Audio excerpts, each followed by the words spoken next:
Bonsoir à chacune et chacun. Je suis heureux de vous accueillir dans le cadre de l'Institut universitaire Saint-Luc pour les grandes conférences de l'IUSL. Et vous le savez certainement déjà parce que vous avez pu pour les uns ou les autres y participer. Nous choisissons un thème chaque année pour ces grandes conférences et nous avons donc cette année décidé de nous interroger sur la personne même de Jésus. En effet, à l'issue du 17e centenaire de l'anniversaire du concile de Nicée-Constantinople, le pape Pie XI, le 11 décembre 1925, donc il y a à peine 100 ans, a institué une fête liturgique, celle du Christ roi de l'univers. Et le lien entre Jésus, qui est donc né de Dieu, Dieu né de Dieu, lumière né de la lumière, et aussi finalement sa royauté sur tout l'univers, nous a amené en ce temps où nous avons célébré donc le 17e centenaire de ce concile, et donc les 100 ans de l'encyclique Quas Primas, qui institue donc la fête du Christ roi, à nous arrêter sur la figure de Jésus, à la question qu'il pose à ses disciples aussi. Et pour vous, qui suis-je? Nous nous interrogeons donc à travers 3 conférences. La première, comment concevoir cette universalité de Jésus-Christ, mais c'est le cas pour toutes les conférences. Et la première conférence a été avec monsieur le doyen de la faculté de théologie catholique de Lyon, Michel Younes, à laquelle donc cette faculté, l'IUSL, est jumelée pour les diplômes canoniques de notre institut, et ça nous a amené à envisager la foi en Jésus et le rapport à la pluralité religieuse. La deuxième conférence a abordé le thème de la création et donc les questions écologiques avec le père Xavier de Bénazé, chef de projet de recherche sur l'écocentre spirituel jésuite du Châtelard. Et il nous a permis de découvrir comment Jésus est source d'espérance pour un monde en crise écologique et sociale. Notre troisième conférence porte sur le rapport entre Jésus et la raison et la foi. Et le Père Bonny va nous présenter notre conférencier, Martin Stephens, que je remercie d'avoir accepté de nous éclairer dans notre recherche. Donc, Martin Stephens, qui est philosophe et dont la conférence s'intitule « Jésus, maître de la question », c'est déjà très alléchant. Et que dites-vous, que dites-vous? Et vous, que dites-vous? Nous aurons un 4e temps au mois de mai, comme on a déjà pris l'habitude. Les années précédentes, on finira ces cycles de grandes conférences, enfin, où on complétera ce cycle de grandes conférences par une pièce de théâtre donnée par l'association L'Onction, que vous connaissez certainement, et qui sera sur la tunique sans coutu. Ça nous ramènera aussi donc à la figure même de Jésus. Bonsoir à tous. Ecce homo. Voici l'homme. L'homme tant attendu. Il est enfin là. Le philosophe Martin Stephens, père de 4 enfants, spécialiste de Simone Weil. Il enseigne à Cagnes et il vient de Strasbourg. C'est un philosophe qui est croyant et pratiquant.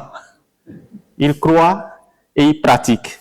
Sa philosophie est donc imprégnée de la foi qui le porte. S'il devait se présenter lui-même, je ne sais pas s'il va dire tout ce que je suis en train de dire qu'il l'est. Car le moi est haïssable, disait Blaise Pascal. Cher Martin, un jour, vous avez eu vent d'une prière de Martin de Tours, votre saint patron. Puisque votre philosophie aborde la thématique du consentement à la vie, alors vous allez bien vouloir consentir à ce que je reprenne ce qui s'est passé lorsque vous avez rencontré cette prière de Saint Martin de Tours. Vous consentez? Voilà. Je consens. Et d'abord, voici la prière. Mon Dieu, Si tu as encore besoin de moi, je suis ton homme. Mais si tu estimes que j'ai accompli mon devoir, alors, s'il te plaît, relève-moi de mes fonctions. Et maintenant, chers tous, voici ce qui s'est passé en Martin Stephens. À la rencontre de cette prière, je le cite. Et oui. Donc, si c'est fou, il peut m'arrêter. Je le cite donc. Le jour où j'ai eu vent de cette prière, se sont envolées quelques idées sombres. Dieu merci. Petit cadeau de mon saint patron. Cette prière m'a soulagé un peu de la peur de mourir. Car elle nous dit ceci. La mesure de notre vie, ce n'est pas le compte inquiet de nos années, c'est l'épanouissement en nous de Dieu. L'aventure terrestre dure autant que Dieu prononce notre nom en le mêlant à l'histoire du monde. Elle cessera comme s'éteint l'écho d'un appel. Nulle crainte à avoir pour qui consent à être l'outil dans la main de Dieu. Et vous ajoutiez, quand on marche à la suite de Jésus, on n'a plus 40 ans. On n'a plus 48 ans. On n'a plus 60 ans, ni 80 ans. On a le temps que l'on prend pour rendre service. On a l'âge incalculable d'une histoire d'amitié. On a la vie devant soi. Eh bien, j'ai retrouvé cet extrait dans l'un de vos ouvrages, Marcher la nuit. Cher Martin, vous êtes donc bienvenu. Bienvenue pour nous parler de Jésus. En tant que maître de la question, et d'abord, qu'est-ce que la question? Et comment Jésus est maître de la question? La parole est à vous, mais permettez-moi de dire que vous avez écrit pas mal d'ouvrages et je voudrais en citer juste quelques-uns. D'abord, le petit traité de la joie, dont le sous-titre est « Consentir à la vie ». Ensuite, vous avez écrit « Vivre ensemble, la fin du monde », où vous posiez cette question essentielle. Si dans 5 minutes, c'est la fin du monde, comment devons-nous vivre, quoi? Vous avez écrit aussi « La vie en bleu », avec un sous-titre très intéressant. « Pourquoi la vie est belle dans l'épreuve ?» Les séminaristes savent bien que j'aime la phrase « La vie est belle ». En fait, c'est lui qui en est l'auteur. Entre autres. Oui. Marie comme Dieu la conçoit. C'est un autre ouvrage. Dieu après la peur. Et l'un des tout derniers s'intitule comme suit, ce qui nous fait humains, avec ce sous-titre qui dit presque tout. Une métaphysique des marges. C'est la marge qui tient la page, n'est-ce pas? Cher Martin, à vous la parole. Comme vous le savez, Jésus, comme vous le savez peut-être, pose plus de questions qu'il n'en reçoit. Ce fait est assez intéressant pour nous. Jésus pose plus de questions qu'il n'en reçoit. On dit qu'il reçoit 307 questions, donc il reçoit 183 questions, pardon, et qu'il en pose 307. Et 307, c'est à lui seul 1/10 des questions qui se trouvent dans la Bible. Dans la Bible, il y aurait, je dis il y aurait parce que je l'ai pas moi-même vérifié, et il y aurait 3294 questions. Voilà, donc Jésus est l'auteur de 307 de ces questions. Alors on peut penser à cette blague juive d'un fils de rabbin qui dit à son papa, dis papa, est-il vrai que quand on pose une question à un juif, il répond par une autre question, et le père dit mais dis-moi, qui t'a dit ça?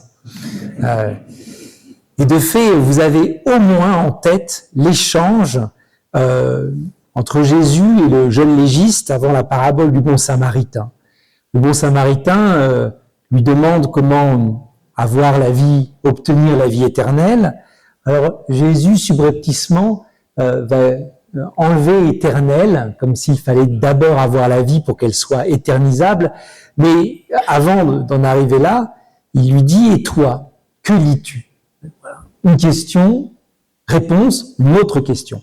Et donc, lui rassemble 2 commandements qu'on devait ici et là rassembler, mais n'empêche qu'il le fait en première personne. Tu aimeras ton Dieu de toute ta force, de toute ton intelligence, de toute ton âme, et ton prochain comme toi-même. Jésus aime cette réponse, lui dit donc, eh bien, fais ceci et tu auras la vie. Tu auras la vie. Et pour se justifier, nous dit-on, le jeune légiste lui demande, oui, aimez mon prochain comme moi-même, mais qui est mon prochain? Et là, Jésus raconte une parabole, celle du bon samaritain, que j'imagine vous avez un peu en tête. Déjà, répondre par une parabole, c'est à nouveau mettre l'autre dans la question. C'est pas le remettre en question, c'est le remettre dans la question. Et par une parabole qui, de toute façon, en fait, préparait une question. Et la question, c'est de qui cet homme, qui a été le prochain de cet homme? Qui a été le prochain de l'homme tombé aux mains des bandits? Qui a été le prochain de l'homme tombé aux mains des bandits? Cette question-là, elle est bouleversante. Pourquoi elle est bouleversante? Parce que cet homme se propose comme étant celui qui a besoin de se justifier et a besoin il montre quelque chose qui est très beau, c'est qu'il est source du bien. Voilà, tu aimeras ton prochain comme toi-même. Et Jésus, en lui demandant, en répondant à la question « Qui est mon prochain ?» par celle-ci, qui a été le prochain de l'homme tombé aux mains des bandits, il fait quelque chose de bouleversant au sens où il dit à cet homme, il dit ceci à cet homme, « Attention, ça n'est pas toi la source du bien, parce que si tu entends bien ma question, qui a été le prochain de l'homme tombé aux mains des bandits, celui que tu dois aimer, eh bien, c'est le bon samaritain. » C'est-à-dire, celui que tu es, dans cette parabole, ça n'est pas le bon samaritain, comme tu penses peut-être l'être spontanément. Celui que tu es dans la parabole, c'est l'homme tombé aux mains des bandits. Voilà. Je dois aimer mon prochain comme moi-même. Qui est mon prochain?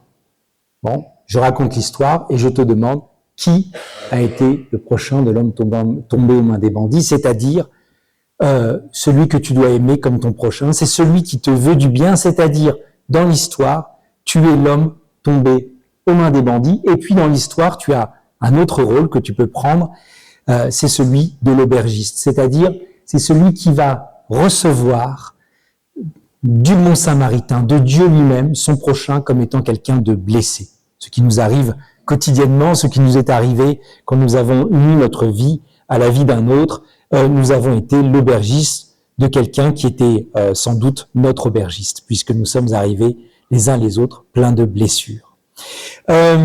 Donc, quand Jésus fait ceci, vous voyez, il y a l'humour juif dont je vous parlais il y a un instant, répondre à une question par une autre question, mais il y a aussi quelque chose de plus profond que on pourrait appeler l'ironie. L'ironie, c'est celle de Socrate. Alors, en préparant cette conférence, j'ai appris qu'il y avait plusieurs types d'ironie. Il y a celle de Socrate, l'ironie, la fameuse ironie socratique, lors de laquelle, finalement, Socrate suggère par ses réponses que il faut se mettre encore en route, se mettre encore en question, que on n'a pas encore compris. Hein, l'ironie, c'est une figure de style, c'est une figure verbale par laquelle on dit le contraire de ce qu'on voudrait faire comprendre. Et donc, l'ironie socratique, c'est ça, c'est je découvre au contact de Socrate que finalement je n'en sais encore rien. Mais il y a aussi l'ironie chez les Grecs, l'ironie de Sophocle. Alors l'ironie de Sophocle, c'est par exemple celle du divin Tirésia qui dit à Oedipe, quand Oedipe lui demande de façon pressante de lui dire qui est cause de la peste à Thèbes, il lui dit mais tu parles contre toi-même. Et donc il veut faire comprendre à Oedipe qu'en réalité c'est lui qui est cause de la peste à Thèbes, puisque selon le mythe, c'est lui qui a tué son père et qui a couché avec sa mère. Deux types d'ironie, c'est-à-dire que celle de Socrate, c'est de nous faire découvrir notre ignorance, celle de Sophocle, qui a lieu dans la tragédie sophocléenne, c'est de nous mettre en chemin vers nous-mêmes, comme cause de ce qui nous arrive. Et il est vrai que Jésus, qui, quand on lui pose une question, répond par une autre question, Jésus, on pourrait le penser ironique. Ironique au sens où, en effet, il veut faire comprendre, mais c'est le rôle de la parabole d'ailleurs, il veut faire comprendre, mais non pas en expliquant, mais il veut faire comprendre de biais, il veut faire comprendre non pas franchement, en disant à quelqu'un ces 4 vérités, même si ça lui arrive, notamment avec les disciples où il s'énerve, mais il veut prendre le détour, faire le détour par l'intelligence de l'autre, afin que ce soit cet autre lui-même qui énonce la vérité, la parole de vérité. Vous avez alors je sais pas comment on doit dire, théologien, poète, écrivain, qui s'appelle Jean Grosjean. Je sais pas si vous connaissez. Oui, vous connaissez un peu. Oui, pas trop. Il a écrit un livre qui s'appelle L'ironie christique, et on pourrait se demander ce que l'ironie de Jésus a de proprement christique. Alors, avant d'arriver là, je suis encore dans mon introduction, je voudrais vous dire que, en effet, il va falloir mettre de l'ordre là-dedans parce que toutes les questions de Jésus n'ont pas le même sens. D'accord ? Par exemple, elles ne sont pas toutes ironiques. Il y en a certaines qui le sont assez directement. Par exemple, quand il demande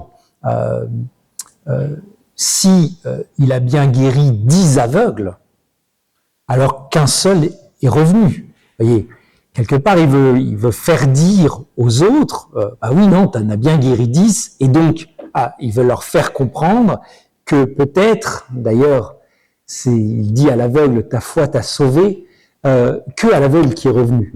Il veut peut-être nous faire comprendre par là, vous voyez, d'où l'ironie qui chez Socrate était une maïeutique, un accouchement de la vérité.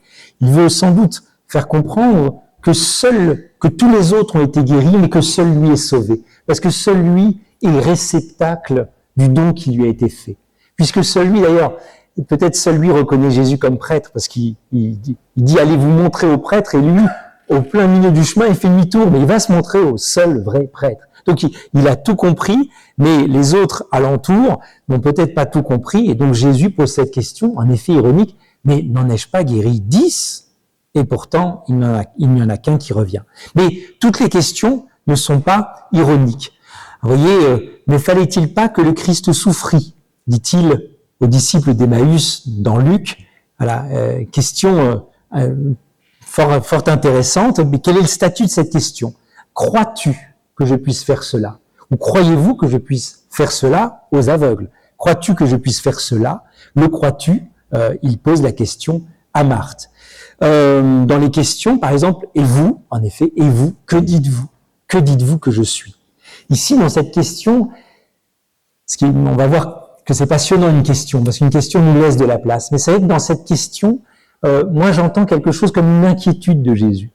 Une inquiétude, il ne fait pas que demander une information. C'est peut-être une information inquiète de savoir quel écho il laisse lors de ces 3 années de vie publique. Vous voyez, autre type de question. Pierre, m'aimes-tu ? Ou alors, encore un autre type, pratiquement à l'opposé. Pourquoi me frappes-tu ? Vous voyez, ça c'est des questions de Jésus. Ou encore une qui est une grande question de Jésus, en général on l'oublie, c'est une citation du psaume 22, et puis elle s'adresse à son père, Élie, Élie, lama sabachthani, Père, pourquoi m'as-tu abandonné ? Ou alors, pourquoi m'appelez-vous Seigneur, etc. Donc, vous voyez, il y a plusieurs types de questions de Jésus, et moi j'aimerais bien, pendant le temps qui m'est imparti, mettre un peu d'ordre là-dedans, ou plutôt essayer de nous frayer un chemin qui soit un chemin de vie à travers toutes ces questions. Je vais encore ajouter, avant d'en arriver là, que certaines affirmations de Jésus sont des questions, en réalité. Vous voyez, il y a non seulement les questions que Jésus pose, mais certaines de ces affirmations sont des questions. Dans Jean 6, 58, quand il dit « Voici le pain venu du ciel », non pas ce que vos pères ont mangé et ils sont morts, car celui qui mange de ce pain ne mourra pas. Je vous donne le commentaire que fait Jean Grosjean à propos de ce passage.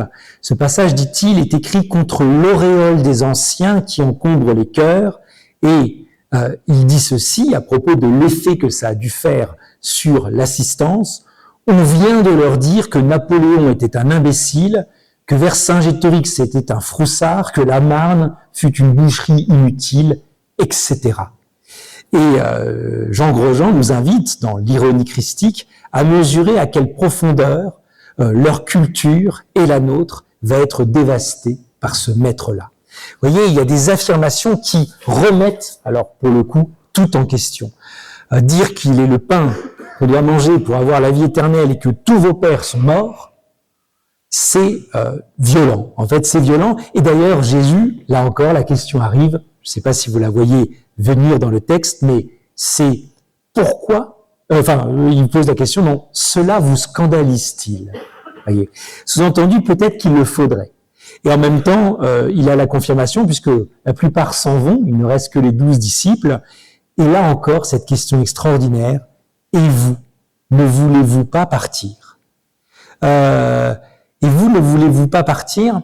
Une fois, lors de l'homélie de l'un de vos confrères, sur ce passage-là, ce confrère a dit, le père Jean-François, a dit, vous voyez, on peut prendre ça sur un ton du défi. Et vous, quand vous n'êtes pas parti, et ce père-là disait, au contraire, dans son homélie, quelque chose qui m'a beaucoup marqué, il dit, au contraire, Jésus mesure à quel point, en effet, c'est scandaleux ce qu'il est en train de dire. Il mesure à quel point cela ne va pas de soi, et il mesure à quel point la foi, c'est incroyable. Le paradoxe de la foi, c'est que quelqu'un qui est plein de bon sens, qui est plein de charité, qui est plein de tendresse, avec qui vous avez envie d'être et qui vous dit « je suis le pain de la vie et qui me mange aura la vie éternelle », c'est fou.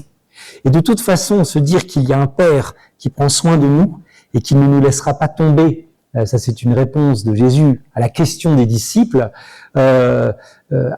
question inquiète sur la mort, et Jésus leur présente les oiseaux dans des cages que l'on vend, et dit « regardez, ces oiseaux, on en vend 3 pour 2 sous, et pourtant il n'en est pas un qui tombe sans mon père, dit le texte littéral, sans mon père, c'est-à-dire au fond sans que mon père soit avec lui.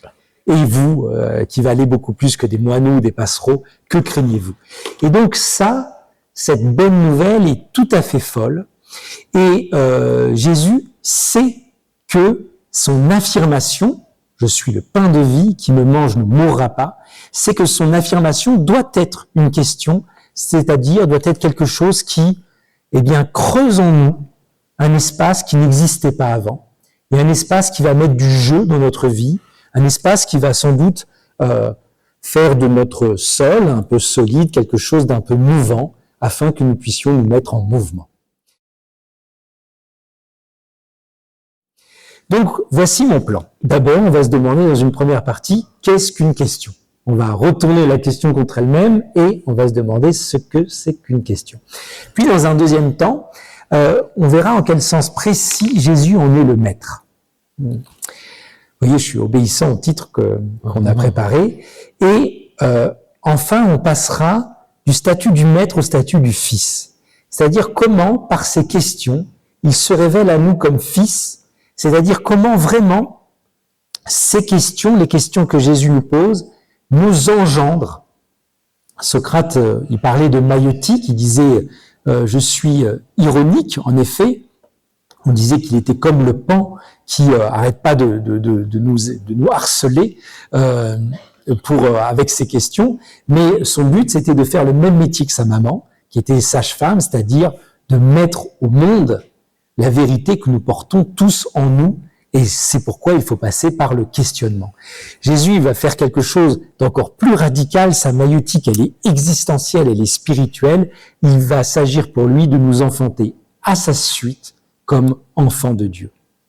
Et donc, j'aimerais bien en effet vous montrer comment toutes les questions que pose Jésus, alors on va pas toutes les voir, les 307, mais toutes celles que nous allons voir, et après vous ferez le travail vous-même. Et d'ailleurs, j'aimerais bien vous poser la première des questions, une fois que cette conférence sera finie. Quelle est la question, vous, de Jésus qui se pose particulièrement à vous et en vous, hein, qui se pose en vous comme si, quand vous l'aviez rencontré, vous aviez déjà un site préparé pour cette question. Bon, et j'aimerais bien donc montrer comment toutes les questions de Jésus convergent vers celle de ce soir, c'est-à-dire « Qui dites-vous que je suis ?» Si votre enfant vous demande, comme Calvin dans Calvin et Hobbes, « Tu penses vraiment que je vais manger ça ?» il veut pas votre opinion. Il vous dit qu'il jamais de la vie, il va manger un truc pareil. Je crois que Calvin, dans la bande dessinée de Bill Watterson, doit avoir des épinards dans son assiette. Mais t'es sérieux? Es-tu sérieux? Oui. Es-tu sérieux? En général, quand vous posez cette question, vous voulez pas exactement une réponse, vous voulez surtout signifier à l'autre qu'il dit n'importe quoi. Vous avez, par exemple, Jésus, quand il pose la question à quoi servirait à un homme de gagner le monde si, etc., c'est une question rhétorique. Voilà, ça n'appelle pas de réponse. Mais s'il est un grand panel de questions, elles ont toutefois toutes un point commun. Elles se rassemblent toutes autour de cette définition, à savoir que parmi toutes nos paroles, la question est une parole qui laisse la parole. C'est une parole qui, volontiers, s'enrobe de silence. Et ça va pas de soi. Ça va pas de soi. C'est une parole qui se tait. C'est une parole qui ne craint pas le silence, puisque, au contraire, à la fin d'une question, il y a un point d'interrogation et que ce qui suit le point d'interrogation, normalement, c'est une réponse. Ça a deux fonctions, ce silence-là, deux vocations, ce silence-là, dont la parole, qui est la question, s'entoure volontiers. Première vocation, première fonction, il s'agit de laisser l'autre répondre. Il s'agit de laisser l'autre répondre. Une question vraiment posée se dépose. Vous voyez, quand vous posez vraiment une question, cette question se dépose comme on dépose un roi, c'est-à-dire comme on enlève à ce roi son pouvoir et son titre. Là, quand vraiment vous posez une question à l'autre, vous enchaînez pas par une autre question et encore par une autre ou par une petite anecdote sur vous. Quand vraiment vous posez une question, la question se dépose au sens où elle se pose là et elle attend patiemment. Quelqu'un qui s'est écouté, d'ailleurs, s'est enduré même le fait que le silence de l'autre peut être une manière de répondre. La question nous révèle que nous avons deux oreilles. Le corps humain est passionnant à lire. Nous avons deux oreilles. Quand nous posons une question et quand nous posons une question et quand nous recevons un discours. Tout homme a deux oreilles. Celui qui parle doit avoir deux oreilles. C'est-à-dire que quand je parle, il y a une oreille, on va dire l'oreille droite, qui reste près de moi, qui reste près de mon cerveau peut-être, ou je sais pas, en tout cas près de mes notes, une oreille qui essaye d'entendre ce que je veux vous dire. D'accord? Au fond, c'est très important voilà que ça ne parle pas en moi n'importe comment, et donc il y a une oreille qui reste près d'ici. Et puis il y a une oreille qui s'en va voyager. Et ça, c'est les bons conférenciers, mais c'est aussi les bons pianistes, les bons concertistes.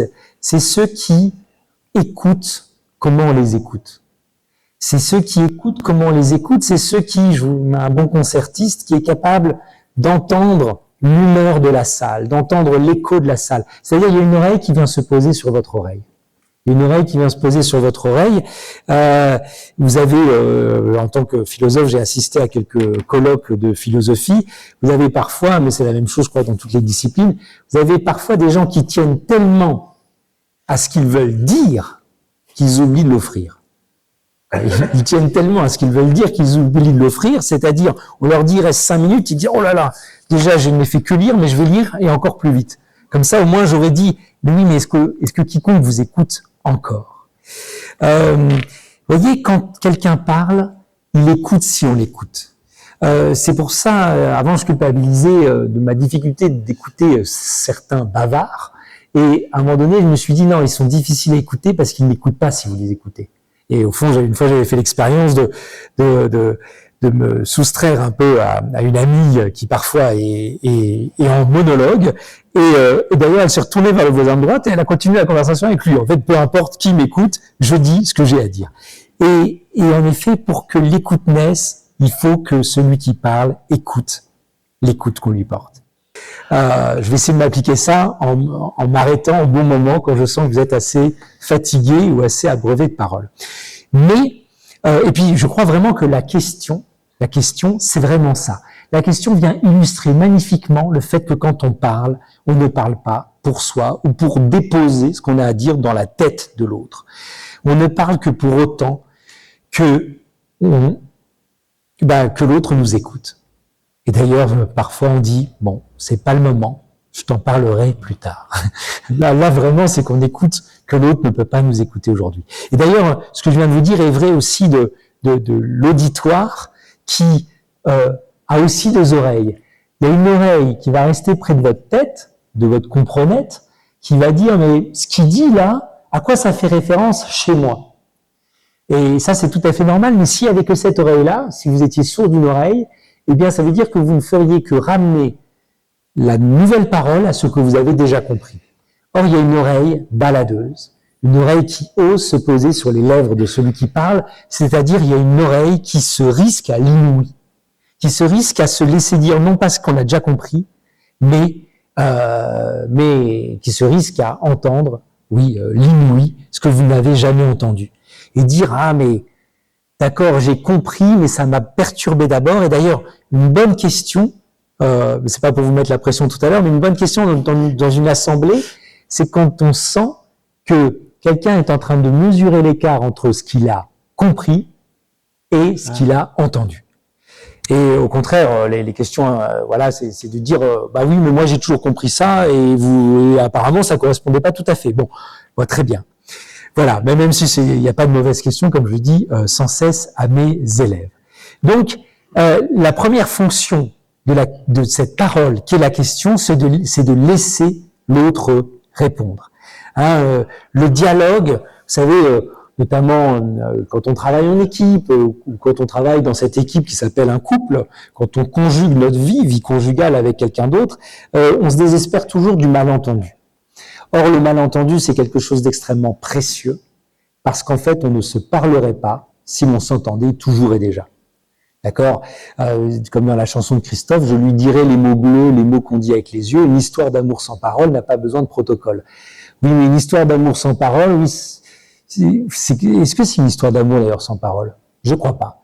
Si toujours et déjà, vous avez capté ce que veut dire l'autre, eh bien, c'est parfait, mais en général, c'est un peu inquiétant. Okay. Et en fait, ça n'existe pas.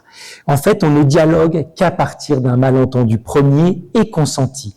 On dialogue à partir d'un malentendu possible et nécessaire, puisque le malentendu, la condition du dialogue, et au fond, la question, c'est savoir que dans ma parole, il y a tant et tant d'imperfections. Il y a tant et tant de choses où l'autre n'est pas. Ou alors, dans ma parole, il y a tant et tant de choses qui n'ont pas pris l'autre en son sein. Et donc, poser une question, c'est pour la parole, faire l'aveu qu'elle n'est pas tout. Et donc, c'est ouvrir. La question est une parole blessée vers l'autre, on pourrait dire ça. Mais il y a une deuxième fonction de la question, il y a une deuxième fonction de cette parole en tant qu'elle s'enrobe, elle se nimbe de silence. C'est un peu plus profond. Je vous l'annonce et vous allez voir comment ça marche bien avec Jésus. Si vous ne comprenez pas du premier coup, c'est pas grave. La question, c'est une parole qui se tait parce que c'est une parole qui reconduit au mystère de la parole. C'est une parole qui reconduit au silence comme étant la condition de la parole. C'est une parole, la question, qui consent au silence parce que c'est une parole qui fait l'aveu que le silence est la condition de la parole et c'est une condition que toute parole recouvre. Dès que je me mets à parler, je brise le silence. Mais s'il n'y avait pas le silence, nous ne pourrions pas parler. Dans le bruit extrême, vous ne pouvez pas parler et pourtant, quand vous parlez, vous recouvrez le silence. Et il y a une loi passionnante en philosophie, qui est peut-être la loi de la métaphysique en général, qui est que la condition de possibilité d'une chose s'efface dans ce qu'elle rend possible. Vous voyez, c'est pour vous maintenir réveillé. La condition de possibilité d'une chose s'efface dans ce qu'elle rend possible. Vous voyez, la condition de possibilité des vivants, c'est la vie. Et pourtant, jamais vous croiserez un animal qui est la vie. La vie, qui est la condition de possibilité des vivants, s'efface dans chacun des vivants. Sans la vie, il n'y aurait pas des vivants. C'est très mystérieux, le passage de l'inanimé à l'animé. Et pourtant, la vie n'est pas un être vivant parmi les autres. Ça marche aussi avec l'être, bon, etc. Vous voyez,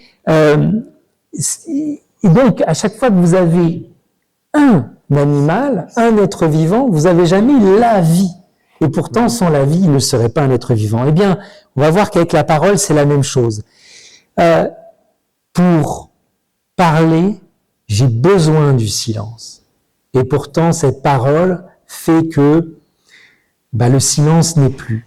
De telle sorte que la parole fait quelque chose de très très beau quand elle sait se taire parce qu'elle reconduit à sa condition de possibilité. Exactement comme un tableau. Un tableau a besoin pour être de la toile blanche, c'est-à-dire le tableau a besoin de la lumière pour être. Et pourtant, dès que vous allez barbouiller votre toile, vous allez nier la lumière, vous allez l'occulter, vous allez mettre du sombre. Et donc, d'ailleurs, il y a des tableaux qui savent faire que ça, que nier la lumière, dire regardez mon tableau, regardez comme il est beau. Et il y a des tableaux qui, le sachant, comme la question parmi toutes nos paroles, il y a des tableaux qui, le sachant, vous font voir la lumière. C'est-à-dire que c'est des tableaux qui vont occulter la lumière pour vous la faire mieux voir. Il y a des poèmes, vous voyez, il y a une phrase de Christian Bobin que j'aime beaucoup, qui dit le problème de la phrase de Proust, c'est qu'elle se croit plus belle que l'aubépine qu'elle décrit. Et c'est là sa faille, dit-il. Mais c'est peut-être son absence de faille, justement. Proust est tellement parfait que quand vous lisez Proust, vous n'avez plus besoin d'aller regarder les aubépines. C'est la littérature qui s'auto-congratule. Et quelque part, ça marche parce que c'est vraiment extraordinaire. Mais c'est vrai que peut-être qu'il faut sous-écrire parce que le poème est réussi qu'à condition de nous donner envie de voir l'aubépine. C'est-à-dire que écrire et contempler une aubépine, c'est deux choses différentes. Le moment où je me mets à écrire, j'entre dans le langage, je suis plus dans la contemplation de l'aubépine. Et pourtant, je dois écrire de telle sorte à rester toujours comme l'indicateur de l'aubépine. Vous voyez, je vous prends des exemples pour vous dire que je dois bien ne pas sentir l'aubépine, ne pas la contempler tout le temps pour écrire, mais écrire ne marche que si ça ouvre tant et tant de personnes sur l'aubépine. Sinon, écrire ne fait qu'occulter le passage vers l'aubépine. Il est très bon de peindre pour donner à voir la lumière, mais il y a des tableaux qui ne font que ramener la couverture à eux et couvrir le monde de leur barbouillage. Le tableau réussi est celui qui, ultimement, par un geste de politesse, dit « Mais moi seul ne compte pas, ne compte que la lumière que mon obscurité donne mieux de contempler. » Eh bien, pareil, il y a la question est une parole qui, comme on va le voir tout à l'heure, nous reconduit à une parole plus fondamentale, qui est la parole silencieuse qui nous permet de nous parler les uns aux autres, qui est la parole de Dieu. La parole de Dieu. Et donc, Jésus, eh bien, pour mettre de l'ordre dans toutes les questions qu'il pose, eh bien, Jésus, vous pouvez remarquer qu'il y aura toujours ces deux dimensions, qui sont d'ailleurs les coordonnées de la vie chrétienne et qui nous renvoient à la réponse du jeune légiste.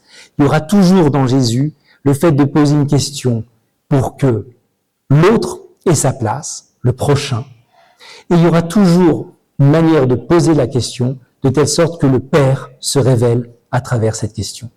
Le Fils, en se manifestant, pourrait très bien occulter le Père, ce qu'il ne fait pas, car son autorité, ne renvoie pas à lui-même. Et cela passe par la question qu'il pose. La question, c'est une parole qui renvoie à l'autre avec un petit a, à l'autre qui ne serait pas là vraiment si Jésus ne lui donnait la parole. Et ça renvoie non seulement à l'autre avec un petit a, mais à l'autre avec un grand A, à cet autre qui n'est pas là, le Père, précisément parce qu'il nous donne la parole.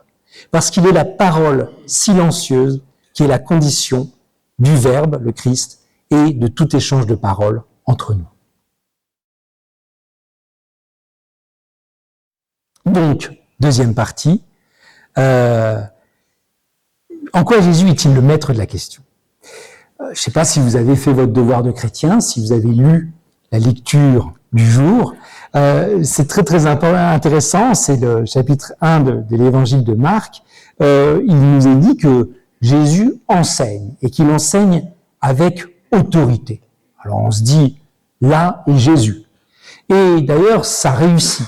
Ça réussit tellement que dans l'assemblée, il y a quelqu'un qui dit « Je sais qui tu es, le Saint de Dieu ». Donc l'enseignement, c'est ce qu'il faut faire, c'est cours magistral et ça sert à rien de poser des questions. En réalité, pas du tout, puisque si vous avez lu l'évangile du jour, vous savez que celui qui dit ça est un homme possédé.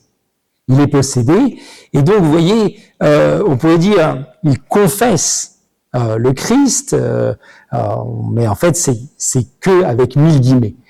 L'homme est possédé et il possède un savoir. Je sais qui tu es, et non pas je crois, je confesse en première personne que tu es le Fils de Dieu. Je sais, il est possédé par un démon et il possède son savoir. Il n'a pas besoin de la question, il a la réponse. Et son savoir, qui est un savoir qui n'a pas été engendré par le Fils qui lui pose une question. C'est un savoir qu'il a, c'est un savoir immédiat. Eh bien, ce savoir lui est comme extérieur.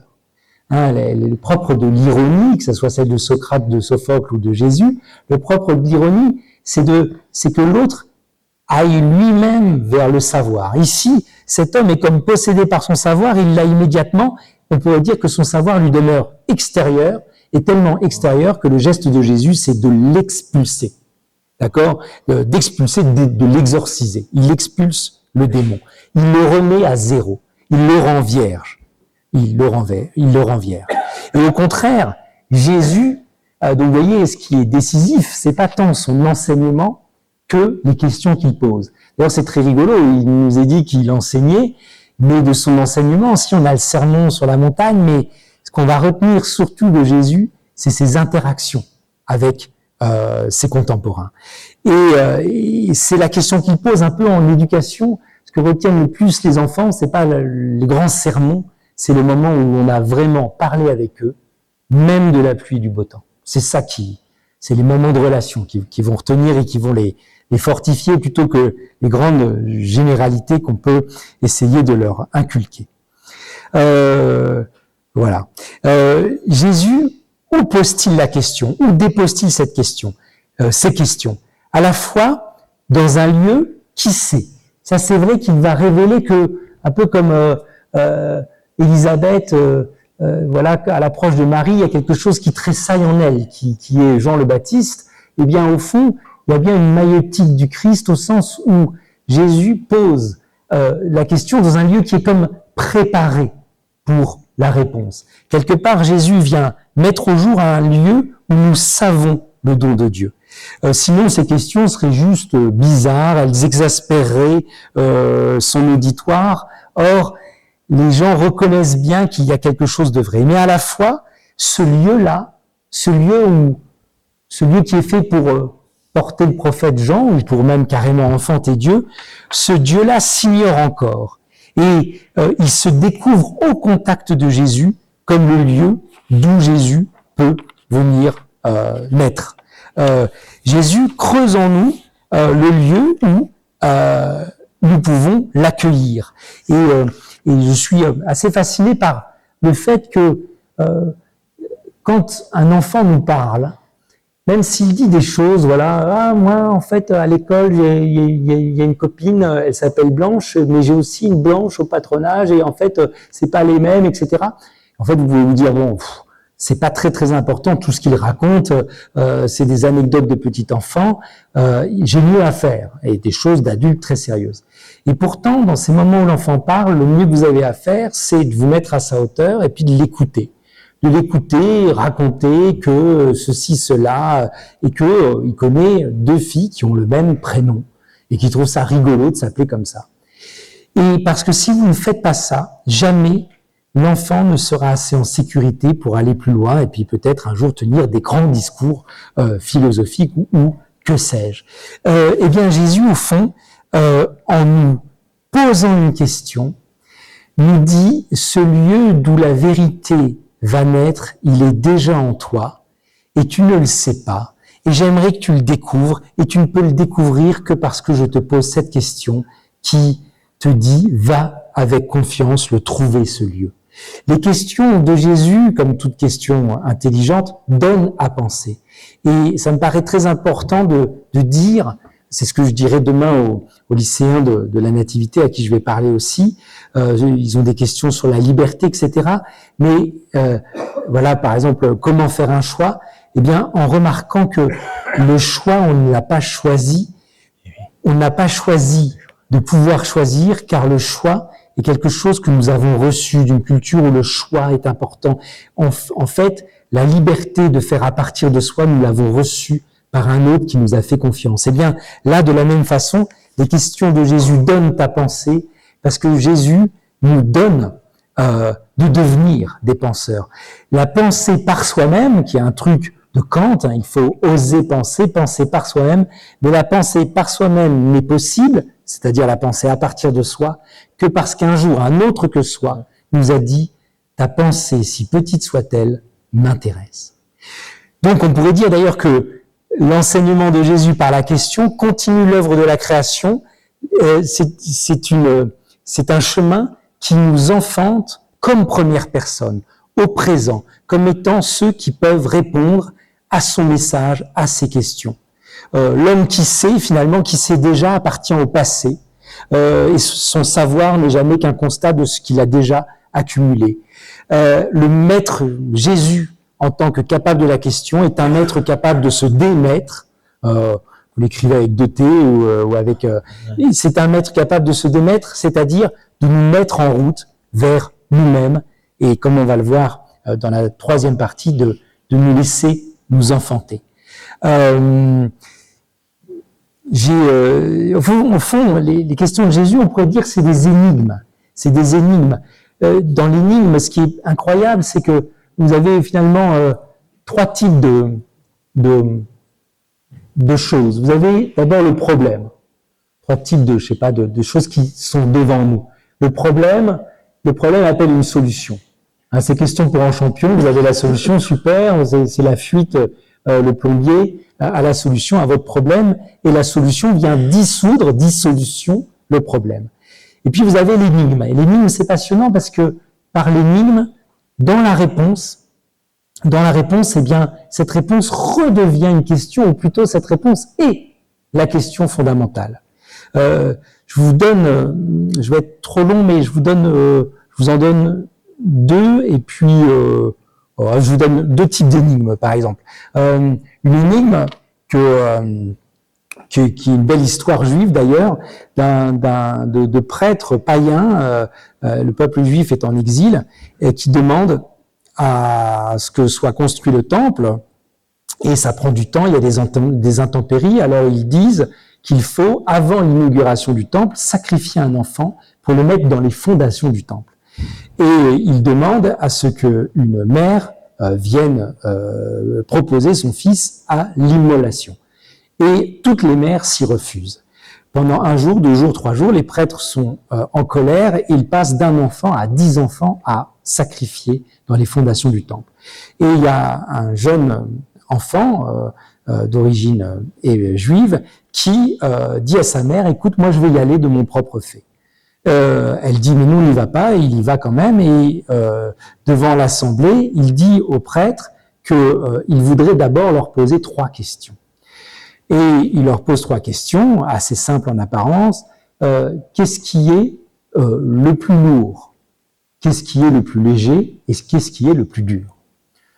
Les prêtres se concertent, la foule s'est rassemblée, ils disent oui, tu es bien sage pour nous poser 3 questions, mais nous sommes plus sages que toi par notre vieil âge. Le plus lourd, on le sait, c'est telle pierre, voilà, machin truc. Bon, telle pierre, disent pas le plomb, mais on pourrait imaginer le plomb. Le plus léger, ce n'est même pas la fumée, c'est le duvet qu'il y a au devant du col de telle race d'oiseau qui appartient, bon, etc. Et le plus dur, c'est le cristal. Voilà. Et l'enfant dit, fort bien, mais comment pouvons-nous vous faire confiance, à vous, prêtres, si vous ne savez pas répondre à cette question élémentaire? Parce que le plus léger, c'est un enfant dans les bras de sa mère. Il n'est jamais complètement lourd. Le plus lourd, au contraire, c'est pour une mère d'aller donner son fils en sacrifice pour la construction du temple. Et le plus dur, c'est si des prêtres, ne sachant pas ça, exécutent tout de même leur ordre. C'est une énigme au sens où, quand on a la réponse, eh bien, cette réponse se renvoie et renvoyée à nous. Une fois, petite anecdote, mais qui vous dit que c'est une énigme, mon fils Joseph rentre de l'école, il me dit « Papa, j'ai une énigme ». Il doit avoir 7 ans. Et alors je lui dis « Très bien, je m'attendais à pas grand-chose, à une devinette ». Mais une énigme n'est pas une devinette. Une devinette, il y a un petit problème et la solution vient. Voilà, j'ai deviné. Une énigme, la réponse devient elle-même une question qui vous est posée comme elle fut posée à ces prêtres-là. Et il me dit « Papa, t'es dans ton véhicule, à droite t'as un fossé, à gauche t'as un bus qui va à la même vitesse que toi, derrière toi t'as un hélicoptère en rase-motte, et devant toi t'as un cochon qui fait la taille de ton véhicule. Qu'est-ce que tu fais ?» Alors je dis tiens, elle est bizarre son énigme. Alors je dis donc je me déporte. Non, il y a un fossé à droite.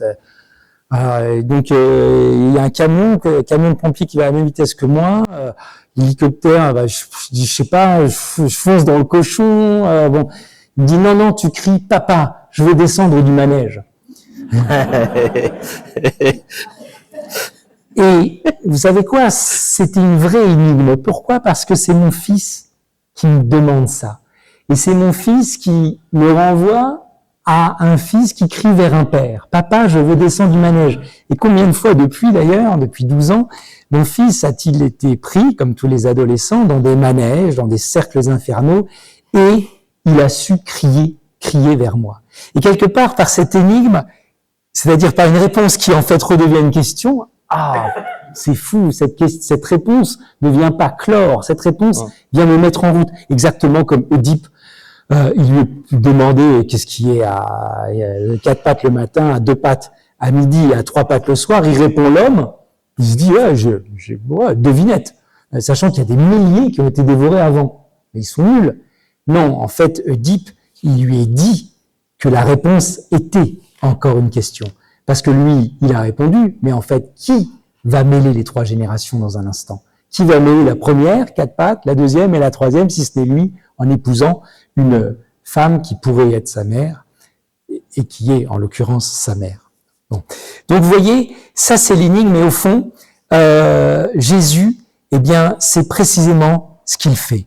Il nous met par ces questions dans une, quand les personnes répondent, eh bien la réponse s'adresse tellement à eux que, eh bien, comme nos 3 énigmes, au fond, c'est soit père, pour celle de l'énigme du manège, soit prêtre, vraiment, soit prêtre non sacrificiel, ou en tout cas pas de cette manière-là, pour la deuxième énigme, et soit fils pour Oedipe, qui va bientôt tout confondre. Et donc, ça c'est Jésus. Alors je vais passer un peu tout ce que je voulais vous dire, parce que il y a beaucoup trop, et je voudrais arriver, sans monopoliser toute la parole, à ma 3e partie, mais quand même vous dire que précisément, ce qui est très touchant dans la manière, le style de Jésus, c'est que véritablement, il préfère non pas que la réponse corresponde à ce qu'il attend, ce n'est pas ça qui l'intéresse, il veut qu'il y ait une réponse qui vienne du cœur, et la preuve, c'est qu'il se laisse toucher, Jésus, par les réponses qu'on lui fait. Le jeune homme riche, Jésus est touché par lui, mais c'est pas une question mais Jésus est surpris par la réponse du jeune légiste, par exemple, où il est, à mon avis, admiratif par la réponse de la cananéenne, où carrément, avec les aveugles, il est admiratif, alors ça va s'interroger dessus dans un instant, il est admiratif quand il leur dit « Mais que voulez-vous que je fasse pour vous ?» Ils disent « Bien que nous voyons, mais c'est une bande d'aveugles. » On pourrait dire « Mais c'est logique. » Eh bien, Jésus exulte, est admiratif quand il entend cette réponse et puis la suite, vous la connaissez. Mais tout ça pour dire que s'il se laisse toucher, surpris, débordé par la réponse qui lui est faite, c'est qu'on est vraiment dans cette parole qui se tait assez pour laisser la place à l'autre. On est dans cette vertu étonnante du Christ qui est la nescience. La nescience, c'est un terme inventé par les théologiens pour rendre compte du fait que le Christ ne sait pas tout. Hein, voilà, qui m'a touché, demande-t-il, quand la femme, comment ça, il ne le sait pas, mais il n'est pas omniscient. Ou alors, le fait que Jésus confesse qu'il ne sait pas quand aura lieu la fin des temps, que seul le Père le sait. Mais qu'est-ce que ça veut dire, cette nescience? Qu'est-ce que ça veut dire par le fait que Jésus est surpris, c'est-à-dire pris par excès, par la question par la réponse qu'on lui fait? Qu'est-ce que ça veut dire si ce n'est que c'est un Dieu d'amour? C'est-à-dire un Dieu qui a vraiment créé le monde. Le monde n'est pas quelque chose qu'il a déjà calculé par avance et il sait tout. Non, il l'a vraiment créé, donc ce monde peut le surprendre. Que Jésus s'est vraiment incarné, donc il entre dans notre chair, il ignore des choses et il est vraiment en vis-à-vis. Et là encore, il ne calcule pas d'avance et que vraiment, il y a une différence réelle entre les trois personnes de la Trinité, parce que la Trinité est relationnelle, et donc le Père n'est pas la même personne que le Fils, et donc c'est pour ça que le Fils peut ignorer quelque chose que le Père sait. Donc vous voyez, les questions de Jésus ne sont pas des questions pièges, c'est des questions qui font jaillir l'essentiel qui nous lie actuellement, c'est-à-dire la relation. La relation. Il y a Dietrich Bonhoeffer, le fameux pasteur qui est mort exécuté par Hitler en personne. C'est un des derniers ordres que donne Hitler. Et pendait le pasteur. Et Dietrich Bonhoeffer, dans un des textes qui s'appelle « Qu'est-ce que dire la vérité ?», dans son livre Éthique, il raconte l'histoire d'un professeur qui interroge l'élève. Et donc l'élève se met debout devant toute la classe. Il lui dit « voir, petit Hans, ton père avait bu encore hier soir ?» Et Hans répond « Non, maître. » Il se rassoit. Et l'instituteur prend tout le monde à témoin et dit « le père est un ivrogne et le fils est un menteur. » Et Dietrich Bonhoeffer, il dit « Est-ce qu'il s'agissait de dire la vérité de la part du petit enfant ?» Il dit « Pas du tout. Pas du tout parce que le maître n'a pas fait jaillir la vérité dans les conditions d'énonciation correctes pour qu'elle jaillisse. Il n'y avait pas d'amour. Il n'y avait pas d'amour et en effet, c'est pas la même chose que l'instituteur qui dit tu viendras me voir à la fin du cours et qui lui dit mais d'Ivoire hier j'ai entendu au village ton père il avait et là l'enfant il peut mentir, il comprendrait même que par pudeur il mente, mais là au fond il est invité à dire la vérité parce que la vérité c'est d'abord la vérité de l'amour. Et d'ailleurs j'aime beaucoup cette idée qu'un point d'interrogation, vous savez, fait comme un abri.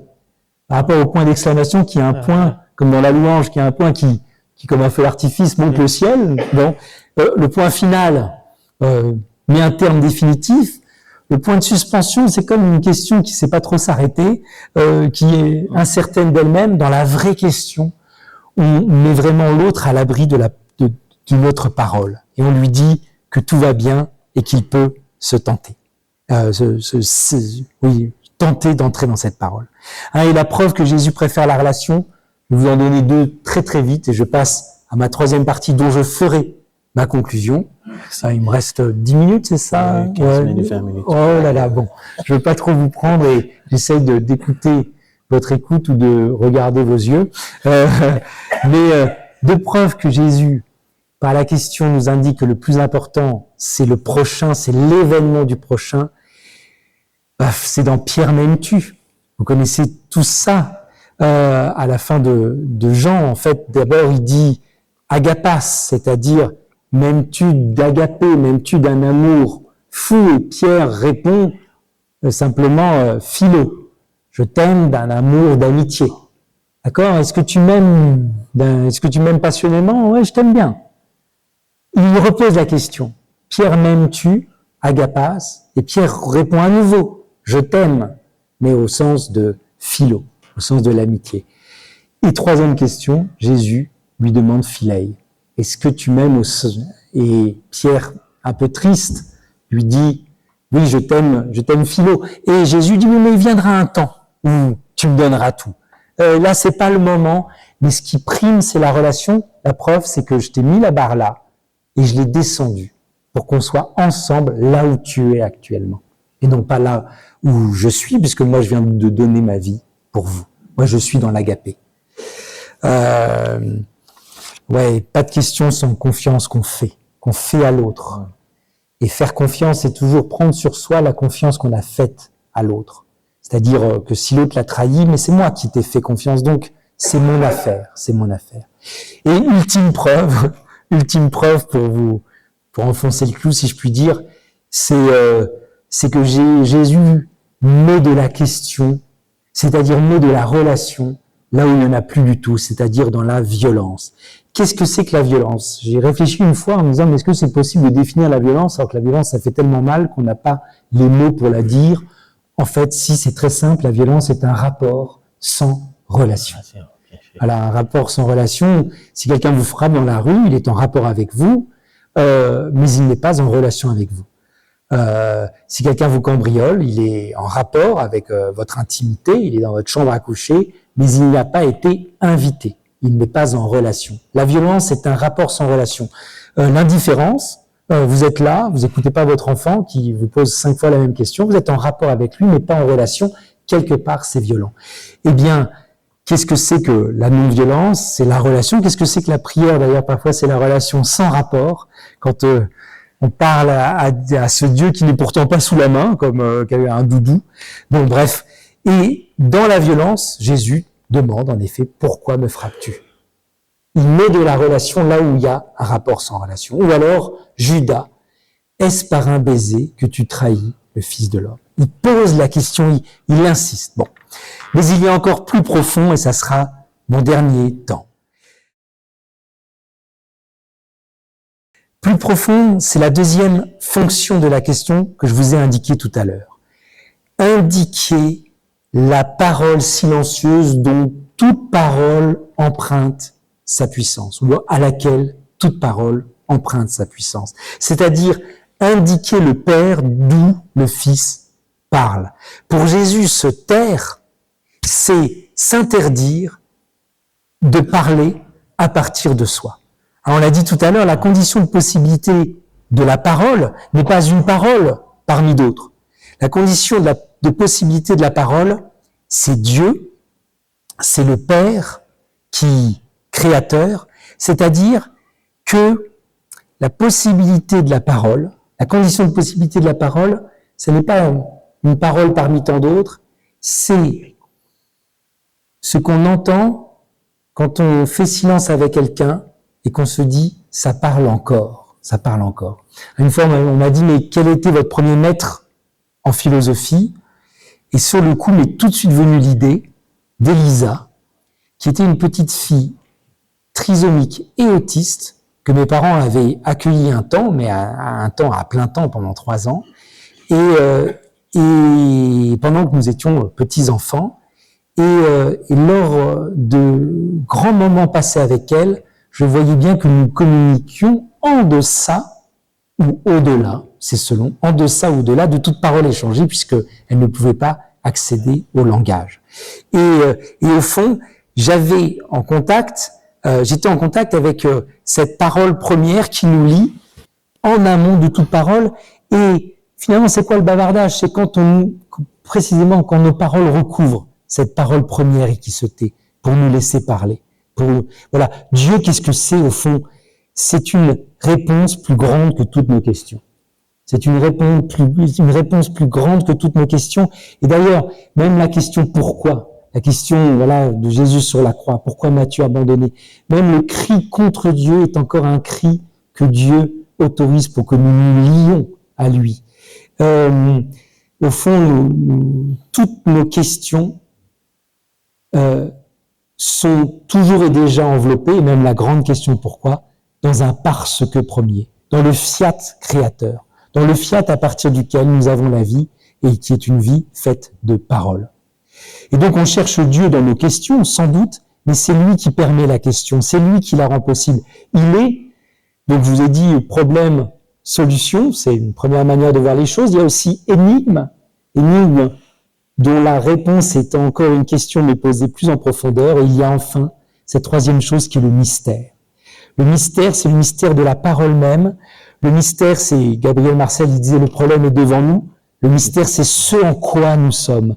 Et Jésus ne demande pas parce qu'il a la réponse, mais il demande parce que la réponse nous a. Ou plutôt, il nous pose des questions parce que la réponse nous a toujours déjà eu et qu'il veut seulement, par la question qu'il nous pose, nous dire ce qui m'importe, c'est ta réponse, parce que ce qui m'importe, c'est de demeurer chez toi, avec toi. Donc le but, ça n'est pas d'être d'accord. Le but, c'est de savoir que l'accord nous précède depuis toujours. Et c'est pourquoi vous avez des passages très très étonnants où Jésus pose une question à propos de certaines choses évidentes. N'êtes-vous pas partis? Ben non, apparemment nous ne sommes pas partis. Ou que voulez-vous voir? Et Jésus exulte. Mais alors que c'est évident qu'ils veulent voir, ils le viennent pour ça. Mais en fait, dans ces moments-là, Jésus s'émerveille de la confiance des aveugles, de la confiance des disciples, c'est-à-dire, il fait son job de fils qui est de s'émerveiller du Père, c'est-à-dire, il s'émerveille des traces de la Trinité sur la terre. Ces aveugles, évidemment, qui veulent voir, mais ce qui est important, c'est pas qu'ils veulent voir, c'est qu'ils lui font une confiance absolue. Et finalement, la confiance, c'est la vie trinitaire. Hein. Le Père se donne absolument, le Père, il est tout, il ne manque rien. Qu'est-ce qu'il va garder pour lui? Il donne tout à son Fils, il confie tout à son Fils. Et le Fils se reçoit absolument du Père, ils sont consubstantiels pour cette raison d'ailleurs, il se reçoit absolument du Père, il est dans la confiance absolue. Et au fond, Jésus nous pose ce genre de questions parce que, en fait, n'êtes-vous pas partis, c'est rendez-vous compte. Ou que voulez-vous voir?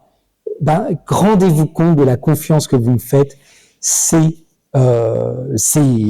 fou. Au fond, c'est fou. Et même, par exemple, dans la question, pourquoi êtes-vous troublés aux disciples alors qu'ils viennent de le voir passer, ressusciter? Ou alors ne fallait-il pas, comme je vous l'ai dit tout à l'heure, mais pourquoi êtes-vous troublés? C'est un Jésus qui dit, mais au fond, vous saviez, si vous viviez trinitairement, si vous viviez dans le miracle, si vous mesuriez le miracle qu'est cette vie, et que si vous réalisiez que dès le début, c'est la confiance qui vous a faite, mais même très terrestrement, très humainement, si vous n'aviez pas rencontré une mère pour prendre soin de vous, un père pour s'intéresser à vos paroles, eh bien vous ne seriez pas ni vivant, ni en train de parler. Et donc, Jésus, qu'est-ce qu'il fait? Eh bien, il fait une maïeutique encore plus radicale que celle de Socrate. Il nous enfante dans la Trinité par ces questions. Il nous enfante dans la Trinité, et c'est pour ça qu'il demande à Marthe pourquoi, crois-tu cela? Crois-tu cela? C'est-à-dire, je vais te proposer d'être enfanté à partir d'une confiance. Et donc, pour conclure et vous donner la parole, je vais finir sur la croix. Enfin, pas moi. Je vais finir par la croix. On verra, hein, peut-être que un jour je vais finir sur la croix, l'histoire, mais je vais finir par la croix, par le fait que la croix est la question par excellence. C'est là où le Verbe se tait, absolument. Il a crié. Le logos, le Verbe, est devenu logos désarticulé, inarticulé, un cri, puis un silence. Et la croix, c'est vraiment « Et vous, que dites-vous que je suis ?» La croix, c'est vraiment « Pierre, m'aimes-tu ?» La croix, c'est vraiment est-ce que vous allez m'aimer jusque-là? Jusqu'à ce Dieu défait, mais qui par cette défection, par cette défaite, vous dit que il est amour. Est-ce que vous allez m'aimer jusque-là? Et c'est très intéressant d'ailleurs de voir que le don de l'eau et du sang, c'est même après la mort de Jésus que ça a lieu. Et que la profession de foi du Romain, c'est c'est après du centurion, c'est après la mort. C'est après la mort, c'est-à-dire quand le Verbe s'est tu, quand il est entré dans un silence, dans le silence. Et donc, la croix, c'est la question par excellence, celle qui nous est posée en permanence. Et c'est très intéressant de se dire que si Dieu passe par là, c'est qu'il est très, très intéressé par nos réponses. Très intéressé par nos réponses. Le récent docteur de l'Église, le cardinal Newman, parlait de grammaire de l'assentiment pour dire que face à l'expérience énorme de la foi et face au mystère qu'est la foi, eh bien, les hommes ont répondu de façon différente. Regardez les cultures, regardez les époques. Et il n'y a pas c'est des manières, chaque culture répond dans son style. Et s'il y a un développement du dogme, c'est peut-être que la réponse se fait de plus en plus radicale, de plus en plus profonde, mais à chacun selon, eh bien, la capacité qui est la sienne, le temps qui est le sien, parce que c'est un Dieu qui, en se taisant, eh bien, nous dit bienvenue.